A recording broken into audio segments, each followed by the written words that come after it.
What's up, everyone? Coach Nick. I wanted to take a minute and go over the InBody sheet so that way we can hopefully explain some of these numbers and what the sheet is showing us a little bit more.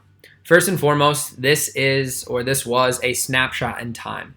Right? You can't go backwards and change any of these numbers, but what you can do is everything you do moving forward will help influence these numbers in a good way or a negative way. Okay, so to break things down and to explain this sheet a little bit more. At the top here, we just have your basic information, right? Height, age, gender, and then the day and time that we did the test. The first category here that we're looking at is called body comp analysis. And what this does is it basically breaks our body down into a few categories. First, we have total body water. This is water within the cells and water outside the cells. The big thing to understand here is muscle tissue contains a lot more water than fat tissue. So what you're going to see is the second category here, which is your dry lean mass. That is essentially how much does your muscle tissue weigh without the water. The big thing to understand here is if we see our dry lean mass go up, that means that we're building muscle. If dry lean mass goes up, you're going to also see your total body water go up. And if we were to add our total body water and our dry lean mass together, we would get what we call our lean body mass, which is over here. This number 81.6. Next, you're going to see body fat mass. So in terms of body fat, there's two types. There's deep or visceral fat. That's fat that surrounds your organs. That's fat that as a woman, right, we naturally store a little bit more body fat through breasts and butt tissue. It's stuff that's really important for just childbearing reasons and then also different hormone profiles. So deep or visceral fat is type 1, and then subcutaneous or superficial fat is type 2. All right, what most people think of when they think of body fat is they think of the superficial or the subcutaneous fat. That's considered fat under the skin. When we see our body fat mass number change, let's say we lose 5 pounds of body fat, we lose body fat uniformly. So what that means is if I lose 5 pounds of body fat, I'm going to lose some of that body fat as deep or visceral fat, and then I'm also going to lose some of that body fat as subcutaneous or superficial body fat. When we look at body fat, obviously exercise and nutrition are big players here, but the other big three that most people don't talk about a lot are sleep, alcohol, and stress. And those are going to be three key players that are going to really play into either your body's ability to burn fat or what could be causing your body to store more fat. Okay, so nutrition and exercise are great, but we also need to think about proper sleep habits, eliminating alcohol, and then also managing stress. Stress is a huge one that most people don't think about. If we were to take these three numbers and add them together, that would give us our total body weight. All right, so that's our body comp analysis. Next, we have muscle fat analysis. So we have our weight, our skeletal muscle mass, and our body fat mass. On a big picture scale here, or just looking at this, the big thing we're looking at is the relationship between these three bars. So do you guys see how this is making a curve here, like a C? What we want to see happen is we want that line to either A, straighten out and turn more like into an I, or we want to actually see that bar pattern turn into a curve more looking like a D. And basically what that means is we have more muscle mass relative to our weight and body fat mass. So in this example, this individual has relatively low muscle mass with a moderate weight, but they have a pretty significant amount of body fat. So what this means is that person is going to have a hard time doing day-to-day activities, moving their body in space, and they're also putting their body under a little bit extra stress than they should be. Next, if we look at these bars a little more in depth, we're going to use body fat mass here just so that you guys can understand this, but you're going to see some dark bars, some gray bars, and then some dark bars again. This gray area here is considered the healthy average based on other individuals, your height and age. So if we break down these three bars, this individual, their weight is within the healthy range. Their muscle mass is below the healthy range compared to the average, and then their body fat mass is quite a bit higher than the average. And again, what we're looking for is we want muscle mass that's higher than the average. We want our weight to be somewhere in the middle here. And then we want our body fat to either be in this healthy range or on the good side of healthy, meaning below here. And what that's going to do is it's going to create a really sharp curve looking more like a D, which means we have a really good strength to body weight ratio and we're in a really good position health-wise. Next, we see obesity analysis. So the first one here is BMI. This is a number that most of you probably have heard when you head to the doctor's office. BMI, honestly, is just a ratio of your height and weight. And to be honest, it is not the most accurate indication of overall health. Right? So we don't really use that number. We don't put too much weight on it. It can get us in the ballpark, but the number that's more important is percent body fat. So percent body fat, honestly, if you had to look at just one metric on this chart, that's going to be the one metric that's going to kind of tell us the most. And these bars you're going to see are set up exactly the same as the bars above. We have some dark dashes, we have a gray area here, and then we have some dark dashes.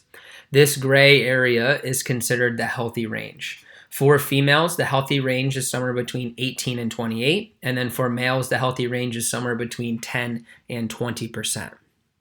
Now, regardless of where your body fat percentage is now, our goal is to start to see that body fat percentage come closer to this healthy average, or we want to chip away and work towards getting leaner and leaner. Sometimes for people, this can seem like a scary number, or it can seem like you're really far away. What I always try to tell people is, if you do a really good job of being consistent in the gym and exercising, if you pay attention to what you put into your body and you start to make some small lifestyle changes in terms of sleep, stress, and those things, you can really influence this number and you can see this number change quite a bit in 6 weeks, right? We've had people lose 2 to 3% body fat in 6 weeks, which is awesome. Those of you that are already a little bit leaner, you're going to have to work a little bit harder for some smaller or marginal gains, but that's just because you're a little bit leaner to start. So percent body fat, that's the big one, okay? And that's something we're going to look at a little bit more. Everybody should have a goal to try to decrease our percent body fat. Next, we have segmental lean analysis. So this is cool. This is like a little video game. But what this does is it basically breaks down where our muscle mass is being held. So in this individual, we have 3.9 pounds of muscle in our left arm. We have 4.17 pounds of muscle in our right arm, 10.3 on our right leg, 10.1 on our left leg. So based on this, we can say, hey, this person's probably right-sided dominant. They have a little bit more muscle mass on their right side. And then we have our trunk. So one thing I always like to mention for trunk is, for most people, this is going to make up a bulk of your muscle mass, right? The trunk is everything from your shoulders to your butt, and it includes all of the front side of the body as well as all of the back side of the body. Most people, when they think of trunk, sometimes they're only thinking of their abdominals or their core, but we have a lot of musculature on our upper back and upper chest, as well as a bunch of musculature in our back called our erectors, which are stabilizing our spine. The more muscle mass we have around our trunk, the safer we can keep our spine, the less back injuries, that kind of stuff. You only get one back, you got to protect it. So muscle mass around your trunk is really, really important. Next, if we continue finishing down to the page here, we have body comp history. So everybody on your sheets currently just has 1 point here for these three: our weight, our skeletal mass, and our percent body fat. But as we go through this, you're going to add a second point to your body comp, right? And we're going to be able to see how things are trending down or up as we go through. Our goal for this primary goal is body fat percentage to go down. And we can drive our body fat percentage down in a couple ways. We can drive our body fat percentage down by losing body fat. We can also drive our body fat percentage down by building muscle. And in an ideal world, if we can burn body fat and build muscle, then we're going to see our body fat percentage change even faster. And for most of us, that's going to be the goal, right? We want to burn some body fat. We want to build some muscle. That's going to help us get leaner. And that's going to help you guys do all of the fun stuff that you want to do inside and outside the gym. And then it's also going to make you guys safer and healthier, more fit to do your job and to do your job better. So that's going to be how we're seeing, or where we're going to see things trend up or down.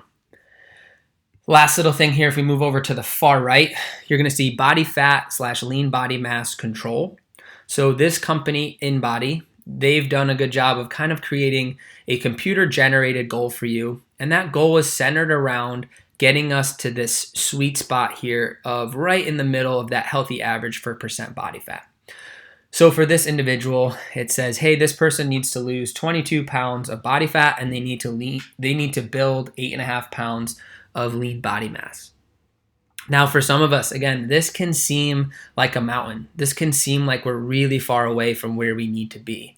What I always try to do is I try to help individuals understand, hey, we need to break this number down. If I have 40 pounds of body fat that I need to lose, my primary goal is to start with the first 5. I want to lose the first 5 pounds of body fat. Then I want to lose another 5. And if we can break this down and chunk it up, it's going to make things much more manageable rather than thinking of, man, I'm so far away from being where I need to be. Same goes for lean body mass, right? Focus on your lifts, focus on making sure you're eating enough protein. That's going to help you guys build body mass. And we're going to do that just little bits at a time, okay? Last 2 data points here that you're going to see is lean body mass. So as I mentioned before, this is your water weight plus your dry lean mass put together. Lean body mass is really important. The more muscle mass we have in our body, the more calories we're going to burn here, which is this number down here. The other thing that we like to use lean body mass for is this should be your base recommendation for grams of protein at the bare minimum. So this individual should eat at least 80 grams of protein per day. Now, if this individual is looking to build some more muscle, they're probably going to need to eat more than that.